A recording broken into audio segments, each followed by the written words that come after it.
आज हम क्लास 6 की एनसीईआरटी को आपको बताएंगे। आप किसी भी एग्ज़ाम के लिए अच्छी से तैयारी करने के लिए इससे पढ़ सकते हैं।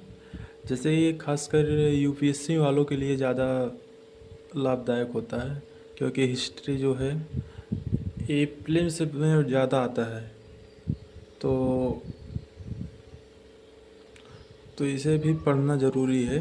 तो इसमें कुछ चैप्टर हैं जिसे आप ध्यान से पढ़ सकते हैं और जो हमारे काफ़ी काम आएगा।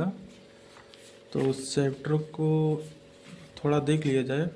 इसमें कई काफ़ी इसमें 10 चैप्टर दिए गए हैं और 10 चैप्टर में से हमें आपको सिर्फ देखिए जो प्रारंभिक कथन यो कब कहाँ और कैसे, ये वाला कोई बहुत ज़्यादा ज़रूरी नहीं है पढ़ने के लिए। आखिर खाद्य संग्राहक से भोजन उत्पादन तक, ये थोड़ा सा पढ़ लीजिए जिससे जानकारी आपको एक फिट हो जाए दिमाग में कैसे हुआ होगा कभी।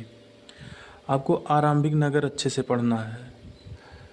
उसके बाद जो नीचे वाला आपको 5 नंबर पे दिया गया है, राज्य राजा और एक प्राचीन गणराज्य, थोड़ा सा इसे पढ़ लीजिए और ध्यान से खूब अच्छी तरह से आईएमपी करके इसे पढ़िएगा। ये आगे क्वेश्चन बहुत आपको सहायता करेगा सॉल्व करने में। जो इसमें लिखा है राज्य से साम्राज्य, ये बहुत ही आगे एडवांस लेवल पे आपको मदद करेगा। इसे ज़रूर आप कहीं से भी अच्छे तरीक़ा से कवर करिएगा। उसके बाद गाँव शहर और व्यापार, ये भी कवर अच्छे से कर लीजिएगा। नए साम्राज्य और राज्य, इसे भी अच्छे से कवर कर लीजिएगा।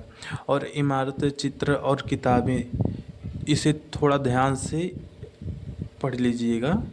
ये हमारे, लेकिन हमारे जो सबसे मेन पॉइंट है, नए साम्राज्य और राज्य, व्यापार और राज्य से साम्राज्य और आरंभिक नगर, ये हमारे जो सेगमेंट हैं 4, सबसे ज़्यादा मोस्ट इम्पॉर्टेंट है पढ़ाई के लिए। 6 एनसीईआरटी में सबसे ज़रूरी जो हमारे चैप्टर है यही है। इससे अच्छे क्वेश्चन आपको फंस जाएंगे, जिससे आपको बहुत ही सुलभ होगा किसी भी प्रश्न का जवाब देने में। जैसे कि पढ़ाई में बहुत चीज़ें होती हैं, लेकिन कुछ चीज़ों को हमें अपने आप से बगल करना पड़ेगा, जिससे हमें आप अपनी तैयारी में सबसे अच्छी तरीक़ा से लाभ हो सके। क्योंकि ज़्यादा पढ़ने से ज़्यादा क्वेश्चन नहीं फंसते, कम पढ़ने से ज़्यादा क्वेश्चन फंसते हैं। जिससे हमें अच्छी नॉलेज लेनी है, अच्छी जगह पे टाइम वेस्ट करना है, एक ही चीज़ को बार बार से पढ़ना है। एक ही चीज़ को हम जब बार बार से पढ़ेंगे, बार बार उसे देखेंगे, बार बार समझेंगे, हमें अपने आप से वो ध्यान में आ जाएगा। ज़्यादा ज़रूरी नहीं है आपको बार एकदम परेशान होने का। आपको नहीं समझ में आ रहा है, एक बार पढ़िए, फिर उसे रख दीजिए, 2-4 दिन के बाद फिर पढ़िएगा। लेकिन आप घबराइएगा मत। कोई भी चीज़ किसी को समझ में नहीं आती, मुझे भी लीजिए, मैं भी ऐसे पढ़ता हूँ, भूल जाता हूँ, लेकिन मैं डरता नहीं। मैं दोबारा पढ़ता हूँ, फिर मुझे सारी चीज़ें याद आ जाती हैं कि मैंने इसे पढ़ा था, इसके आगे यही होगा, इसके आगे ऐसा हुआ था, इसके आगे ये हुआ था। ऐसी सारी चीज़ें होती हैं और ऐसी सारी चीज़ें सबके साथ होती हैं। इसमें कोई डरने वाली बात नहीं है।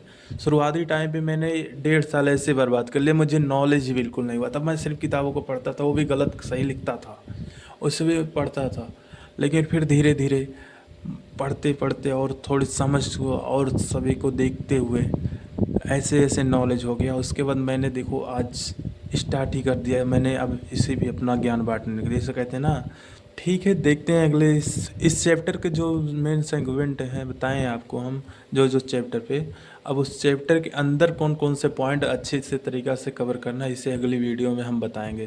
कृपया इतना ध्यान रखिएगा कि किसी चीज़ के लिए डरना नहीं है। एग्ज़ाम में 2 ही चीज़ होगा, कि तो सफल कि तो असफल। ज्ञान दोनों है, सफल हुए तो ज्ञान मिला, असफल हुए तो ज्ञान मिला। ज़िंदगी कई बार हमें कई ऐसे रास्तों पे ले जाना चाहती है जहां हम इससे भी अच्छे काम कर सकते हैं। इसलिए लाइफ में कभी कभी एग्ज़ाम पास नहीं होता, तो इसलिए घबराना वबराना नहीं है, जो होगा देखा जाएगा। चलिए मिलते हैं अगले वीडियो में, तब तक के लिए धन्यवाद।